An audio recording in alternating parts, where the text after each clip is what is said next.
When I was young, why goodness me, I used to dream all day of elephants and crocodiles in places far away. But of all things weird and wonderful, it's very strange but true. Although I love my teddy bear, I like monsters too.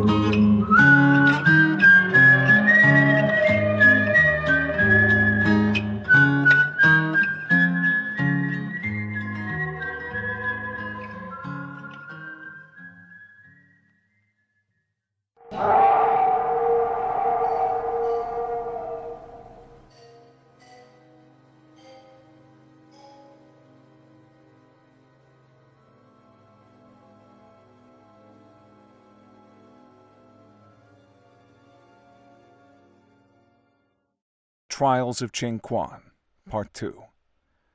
When they reached the pagoda, Kwan and his companions saw that there was no entrance. The entire building looked beautiful. It was bright gold, which is the color of magic, which suggested that the entire building was constructed out of magic.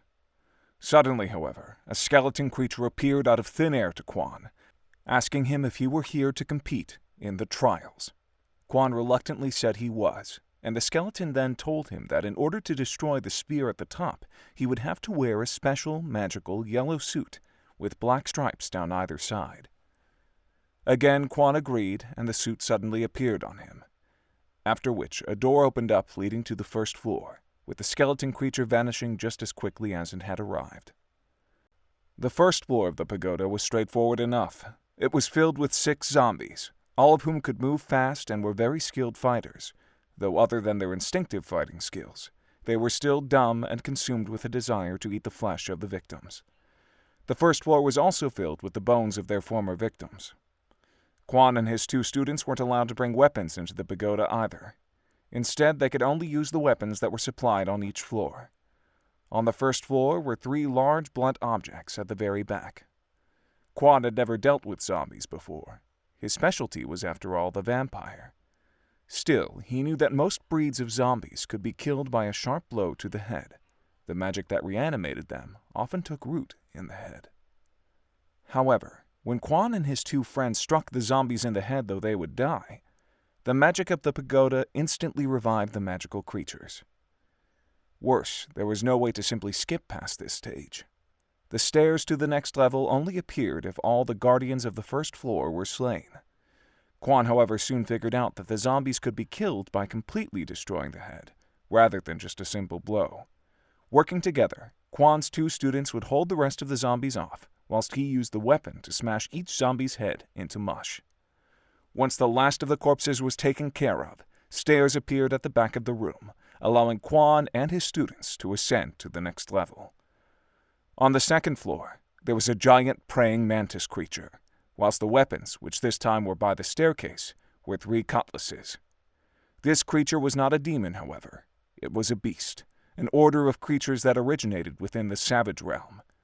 Beasts were not as malicious as demons. They simply hunted and killed to survive like animals. Though unlike animals, they possessed unnatural powers and in some cases greater intelligence. Cyclops, centaurs, manticores, hydras, and minotaurs were other more famous examples of beasts. This creature species, meanwhile, known as the Instregia, were very rare. They stood up to 12 feet tall and possessed tremendous physical strength. What really made them so dangerous, however, were their lightning-fast reflexes. Kwan and his 2 students attacked the beast at once, but it easily managed to deflect their blows with the cutlasses using its pincers. No matter where and how fast they tried to strike, the mantis continued to deflect their blows. Kwan tried to work round this by having his 2 companions strike either pincer whilst he tried to go for its eyes, but the beast, it seemed, was smarter than it looked, and pushed Kwan's student into him as he prepared to strike. The beast then started to make its attack and began slashing its pincers at Kwan. He did his best to try and block, but he wasn't fast enough, and the mantis slashed his chest and then clubbed him out. Again, Kwan's 2 students tried to strike the insect from behind, but it swung round and knocked them both out. The beast then dragged Kwan towards the other end of the room, where the remains of its previous victims were. It intended to wrap Kwan up in a sack which would keep him alive for weeks, possibly years, as it slowly ate his flesh. The Instregia did not have to eat much to survive, and therefore could live off of their prey for a long time. The magical properties in its sac could keep its victims alive without food or water, and even after their organs had been removed. The creature liked its meat to be fresh, after all. Kwan came to as the Instregia started to wrap its sac, which had spun from its mouth in a delicate process around his legs. He'd never felt a force like it before. He honestly thought his legs were being crushed at first, and he couldn't move them at all. He tried to crawl away using his arms, but the giant insect held him tight. As he looked around, he could see the remains of the previous creature's victims wrapped up in similar sacks. Only the head and torso of the one closest to Kwan remained, and even then most of its skin had been peeled off and its torso ripped up in the middle. Its face had been so mangled and disfigured it would have been impossible to know who it was in life. But even then, Kwan could still see an expression of unbelievable, horrific agony etched onto the unfortunate soul's distorted face. For the first time in his life, Kwan was genuinely terrified, and did his best to try and crawl away. He wasn't even attempting to fight back, as he knew it would be pointless. Fortunately, however, Yishen Chan, who had come to, distracted the beast long enough for his master to crawl towards his cutlass, which he used to cut through the sack covering his legs. Chan's distraction did nothing to hurt the giant insect, meanwhile. He struck at one of its legs using his cutlass with all his might, but the cutlass actually bounced off of the creature's skin. It was at this point, however, that a plan started to form in Kwan's head. Running under the creature and towards his student, Kwan snatched Yishen's cutlass and pushed his student behind. He then struck at the insect with one of the cutlasses, and again the beast effortlessly blocked it. This time, however, Kwan held on and pushed his cutlass towards his opponent, until eventually Kwan's sword was knocked high into the air when the insect pushed back. Kwan then struck the insect with his other cutlass, and yet again it blocked it. But this time Kwan held the animal in place whilst his previous sword fell on top of one of the Instregia's eyes and cut it. That had been Kwan's plan all along. He knew that if he just threw the sword at its face, it would block it, so he had to make the abomination think that the sword had just been flung out of its hand, and then he had to keep it in place and distract the abomination with another strike. His gamble paid off, and while the Instregia was distracted by the pain, Kwan struck its other eye with the cutlass, blinding it. The beast started flailing around, desperately clawing at the air, whilst Yishen dragged Ying, who was still unconscious, to safety. Kwan, meanwhile, waited for the right chance and soon jumped onto the mantis's back. Holding on tight, he climbed up towards its head and stabbed his cutlass straight through its eye and into its brain. The beast instantly collapsed to the floor, and with its death, another staircase appeared leading to the next floor. The three men needed a few minutes before ascending to the next level. Kwan knew it was wrong to even ask his two students, who despite their skill were clearly out of their depth, to come along. But sadly, even now, he wasn't prepared to ask them to leave. The Instregia had shown him how much he needed help. The guardian of the next floor was a monster. Much like the word beast, monster has come to refer to any unnatural creature in the modern age. But originally, the word was used to refer to a particular group of creatures who originated from outside our omniverse. Where they actually came from, no one knows. Some speculated that they were from another omniverse that had died. Others that they were the creation of a rival to the creator of our universe. Whatever the case, the monsters came in many shapes and sizes, but they were all seemingly devoted to the destruction of all life in our reality. This monster, however, appeared to be relatively human in appearance, but as soon as Kwan approached it, one of its arms turned into a long green tentacle, and it not only smacked the cutlass out of Kwan's hand, but hit him across the face, knocking several of his teeth out in the process.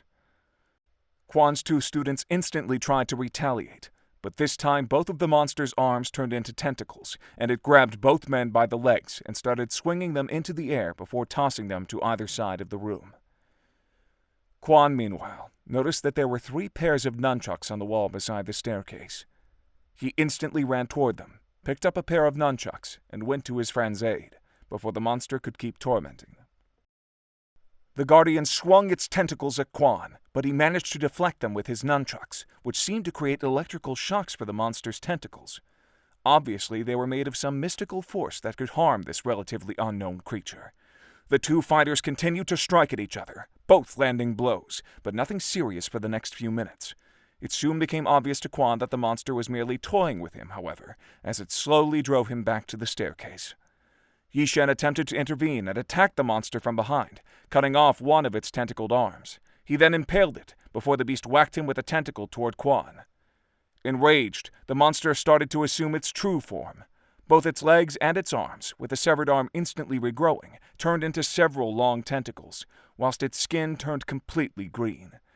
The monster's head, meanwhile, transformed into a bald, green-skinned, reptilian-looking monster, with large fangs and a forked tongue.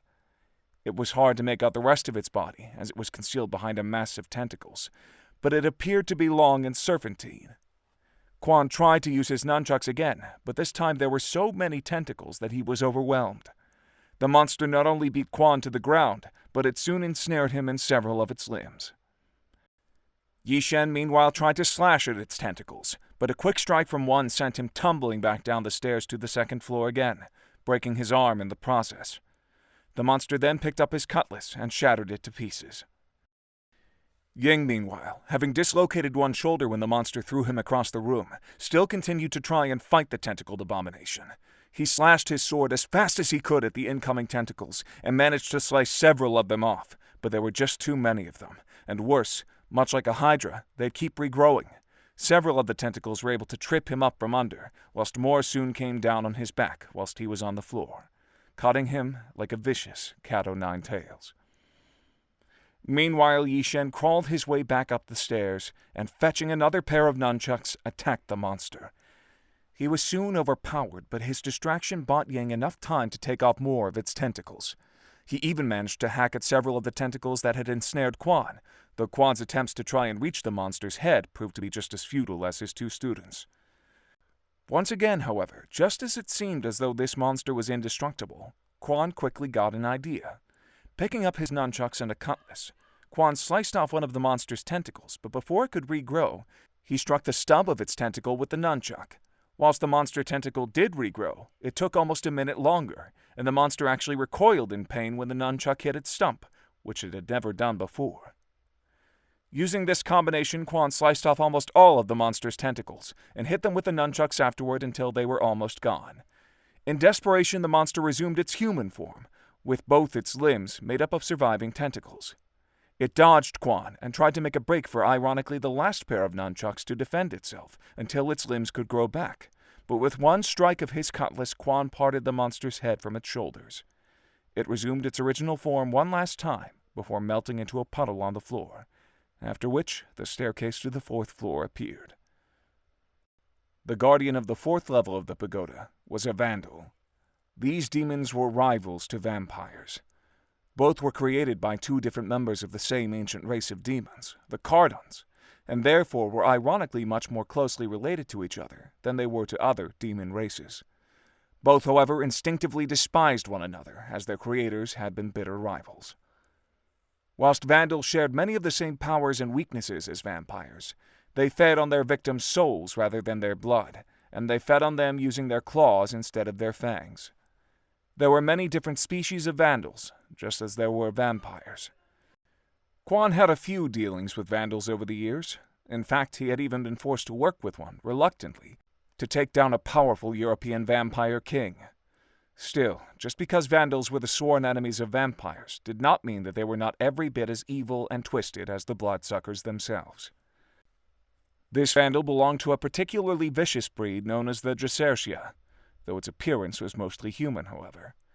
It was slightly more gaunt, and its expression more blank than a normal person, and as soon as the three challengers entered the fourth floor, the vandal's fingernails grew into 12-inch long claws. Its eyes also started to glow red, and a cruel smile started to form on its lips. Kwan, as always, was the first to strike with his nunchucks, but the vandal sliced through them instantly and delivered another deep scratch into Kwan's stomach, and then another across his right-hand cheek, before kicking him in the chest. Yishen attempted to land a blow next and went for the vandal's feet. He did actually manage to catch the demon off guard and trip it to the floor. Ying then intervened and impaled the monster through the heart with his cutlass. Sadly, however, it didn't even hurt the vandal, who responded by slicing Ying's throat with one of its claws.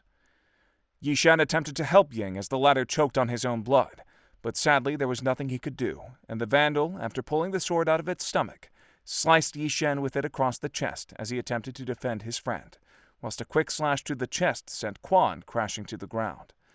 The vandal then picked up Ying as he was nearing death and stabbed its left hand straight through his stomach. The vandal glowed blue as Ying's body started to wither. Kwan had seen this revolting process of the vandal devouring its victim so before, and sadly, he had been just as helpless to stop it the last time. After the demon stopped glowing, it threw Ying's lifeless husk of a body at his two friends, and then pulled Kwan out from under the withered corpse of his student by his foot. It was stronger than before after its recent meal, and felt it could have fun with Kwan. It repeatedly slashed at him. Kwan, however, was able to trip the soul devourer to the ground by grabbing hold of one of its feet with both of his. He briefly held the vandal there for a few seconds before it broke free due to its superior strength. Yi Shen, meanwhile, tried to strike at the vandal's throat with his cutlass, but with one swipe of its claws, the vandal cut the blade into pieces. Kwan, however, seized the opportunity, and with a powerful air kick, he sent the vandal flying several feet. Kwan then had a quick scan of the room for weapons, only to see that in contrast to the previous floors, there was nothing on any of the walls. However, he soon saw that there was a large wooden pillar at the center of the room. A wooden stake through the heart was the most common weakness of both vampires and vandals.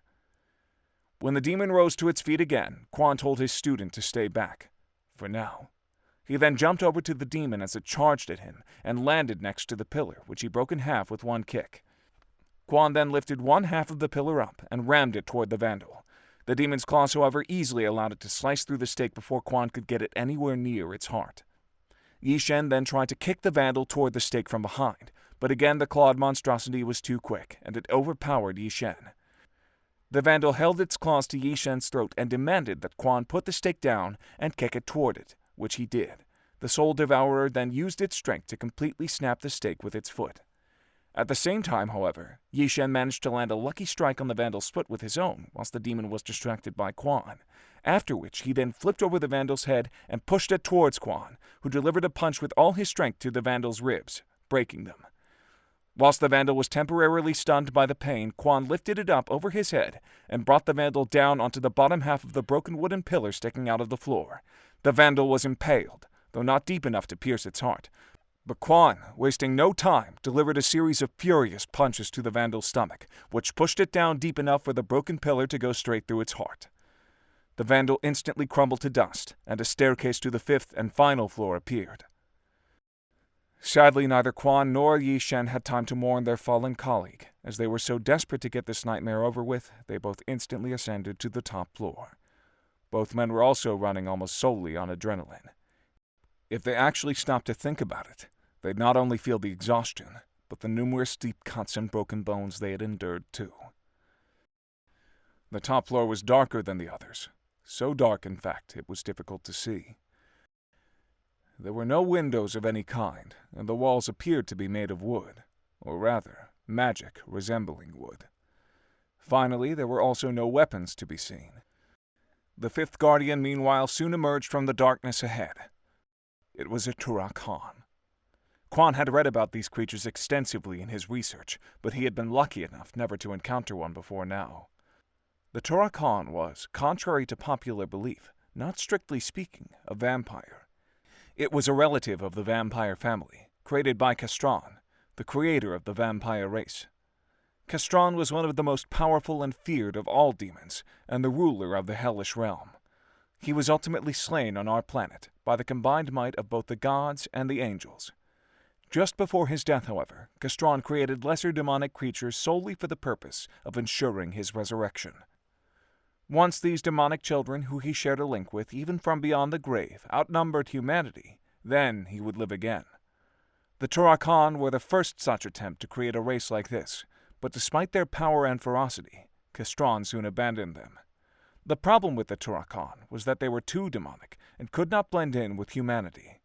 The vampire proved to be a much more effective creature, as while still as evil and bloodthirsty as the Turakan, its more human appearance and the fact that they were once human meant that they could infiltrate and understand humanity better. Though thanks to people like Kwan, they had never managed to outnumber us and resurrect their father. The fact that Castron didn't bother to perfect the Turakan curse the way he would with vampirism meant it was more difficult and unpredictable for Turakan to turn others into members of their own kind.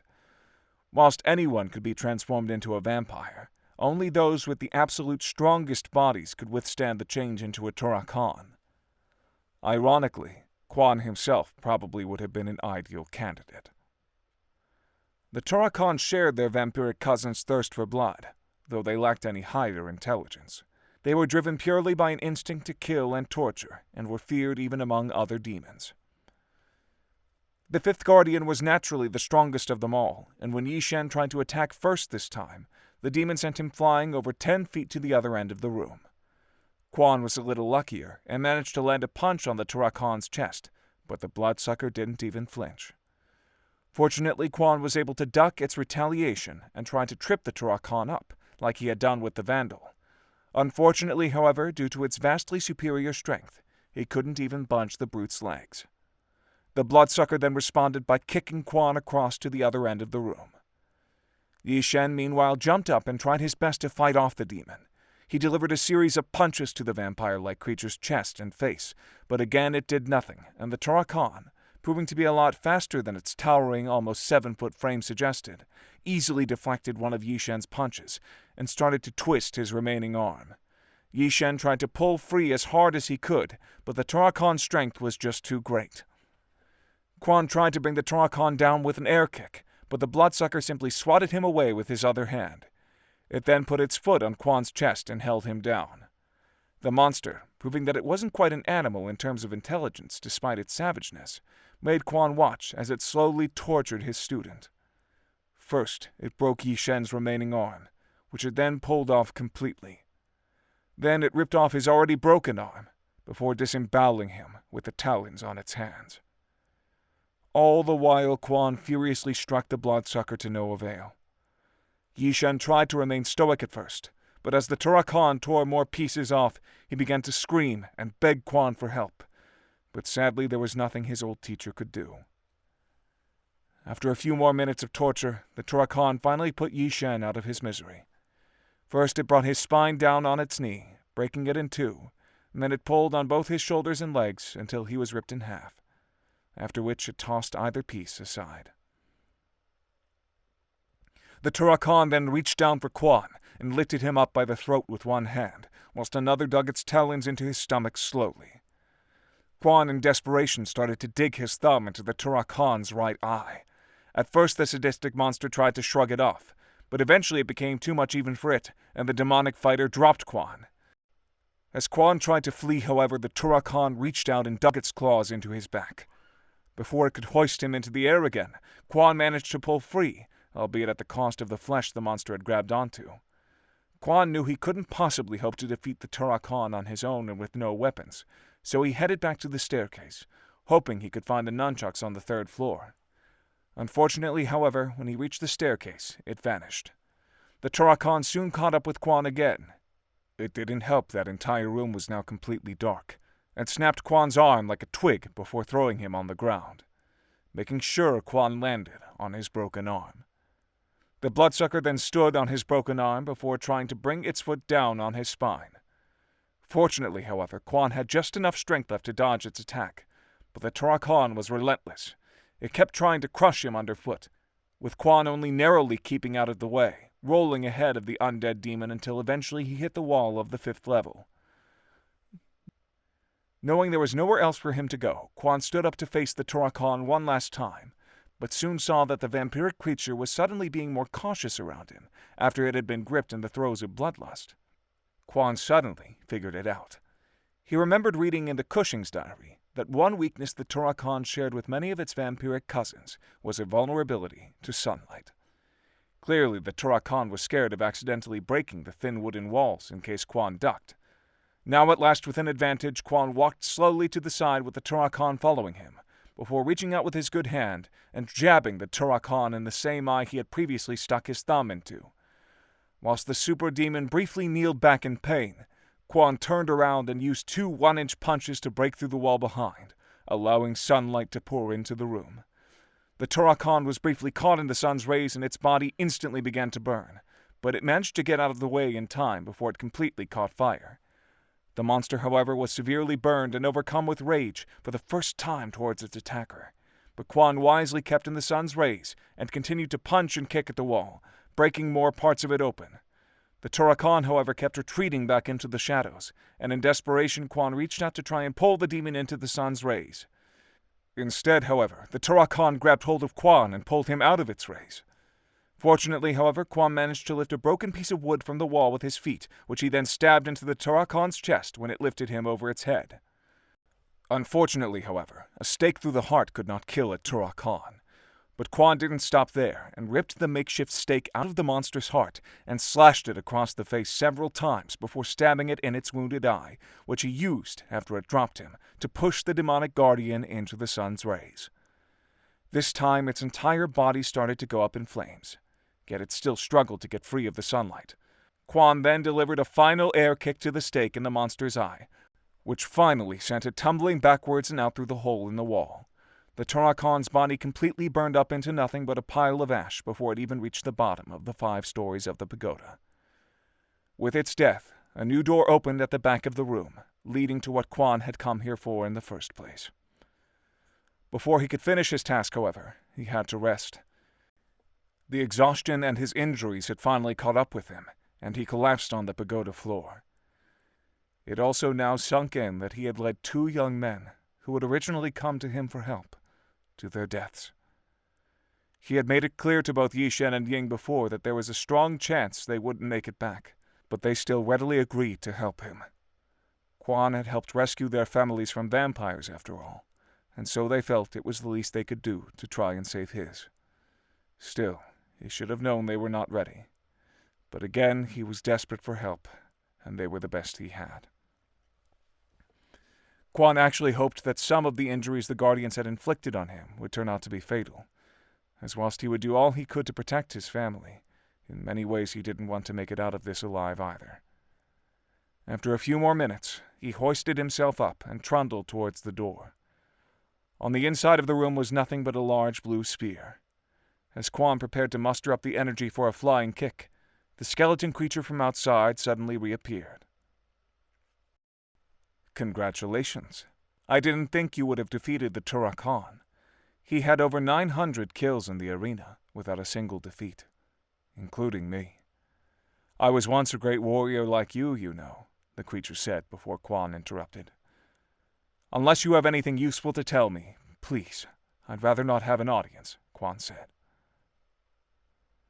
"Why is that? You'll be freeing lots of innocent people. Or do you know deep in your heart that is a lie?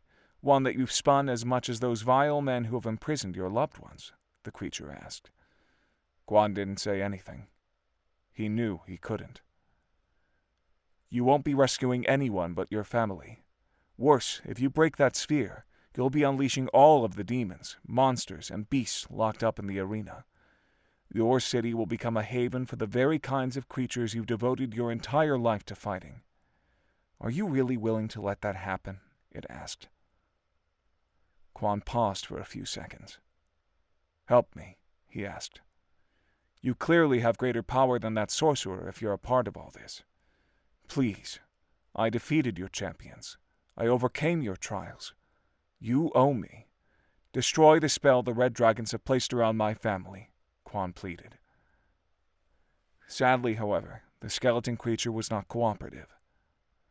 "I want to, but I am afraid, just like Guardians, I am bound here by the magic of Hushan.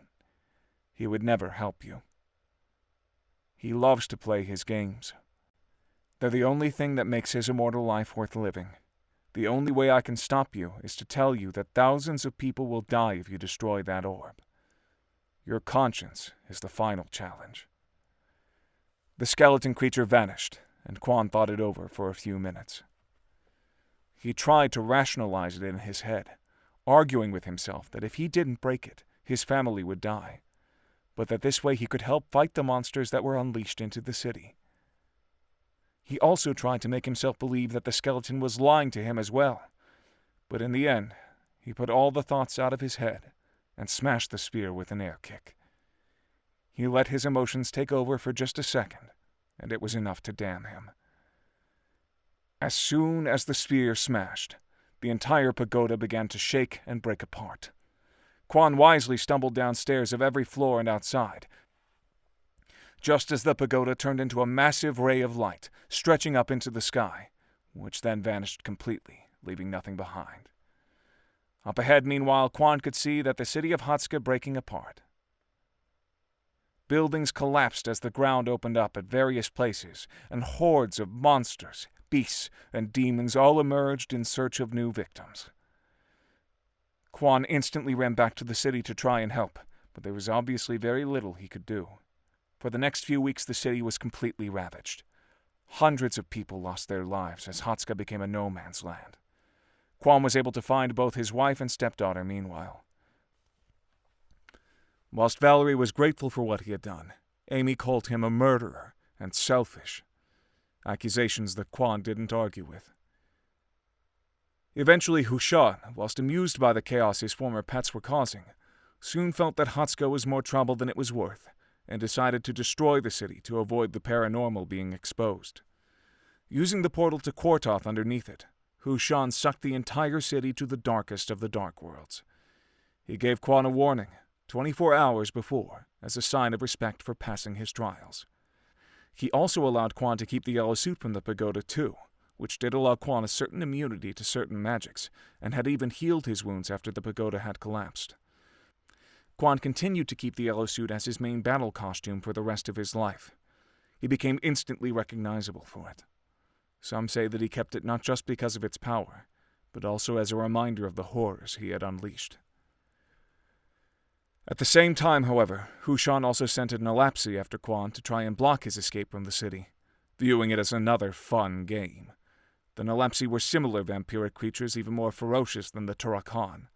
Hushan hadn't even let it fight in the arena, as he felt it would be pointless, as it would slaughter all competition. Kwan was able to get several people to safety before the city was sucked into Quartoth, but sadly most of the city's surviving population were pulled under with it. Finally, as Kwan would later learn, some of the demons and beasts and monsters had also managed to escape the city, including some who had become extinct in the wild, who once again flourished. After escaping, Kwan and his family fled back to Europe. Utterly crushed by what he had done, Kwan left his family for their sake. Valerie begged Kwan to stay, but he refused. He felt that not only was he putting them in danger, but that he did not deserve Valerie. Kwan would devote himself to finding and destroying Hushan. He brought down many of the vampire's other operations and sick games all over China.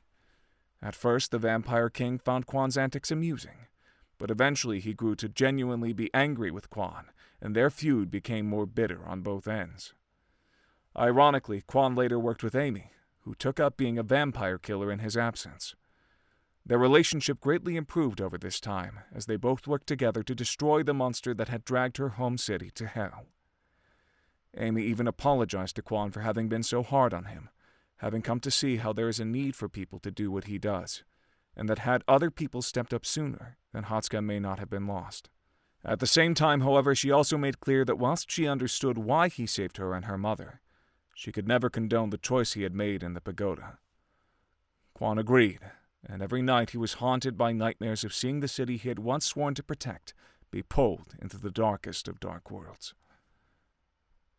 In 1976, after a year of working together, the two finally brought down Hushan's empire, though this led to problems of its own, as the supernatural without a leader became more chaotic and unpredictable. After working with his stepdaughter to battle many of the demons that tried to take Hushan's place for the next 10 years, Kwan finally disappeared in 1986.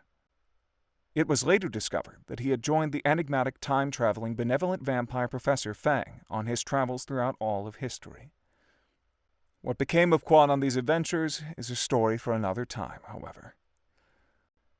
Whilst Ching Kwan did go on to do many more heroic things, sadly, nothing could ever make up for the Hatska tragedy. Over 2,000 people either lost their lives or were condemned to the most nightmarish hell dimension thanks to his selfish actions. Contrary to what many of his defenders and followers say, he knew the full ramifications of what would happen if he destroyed the orb.